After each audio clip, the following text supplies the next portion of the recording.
వాసుగాని బండి షోరూమ్కి తీసుకెళ్ళి సర్వీసింగ్ చేయడానికి పోతున్నాం.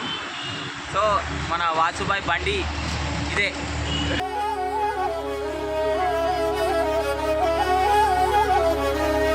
వాసు పొద్దున 10 గంటలకు పోదామన్నాడు. టైం వచ్చేసి 10:47 అవుతుంది. ఇంత లేటా? ఆడ బాత్రూంలోకి నేను వచ్చేవరకు ఇంకా 10కి వచ్చేవరకు స్నానం చేస్తుంది. ఇంకా నేను మరీ అంత ఎదవలా కనపడుతున్నారా? వాసుగాని బండి ఇట్లా మెయింటైన్ చేస్తుండేడు. మొత్తం మట్టి మట్టి మొత్తం ఏడ పడతాడు మట్టి. ఒకటికి అడగాడు దూడ్చాడు. అన్న పేరు చెప్పడానికి సిగ్గుపడతాడు. పేరు చెప్పాలా? నీ పేరు ప్రసాద్. అన్న కార్లో పోతా వాసుగాడే మన పార్టీ ఇస్తాడు. హైలైట్ ఏంది తెలుసా గాయస్, బండిలో పెట్రోల్ లేదు. ఫ్లైఓవర్ ఎక్కినాక బండి ఫ్లైఓవర్ మధ్యలో ఆగిపోవాలి. మస్తు ఉంటుంది. ఏం మాట్లాడుతున్నావురా? నరాలు కట్ అయిపోయినాయి.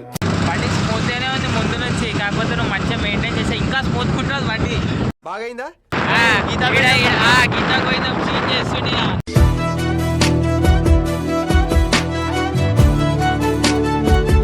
అందరు మంచిగా ఉండాలి, అందరిలో మనం ఉండాలని. రూల్ నెంబర్ 1 ఎప్పుడు రూల్స్ ఫాలో కావద్దు. Rule number 2 follow the first rule. ఇదే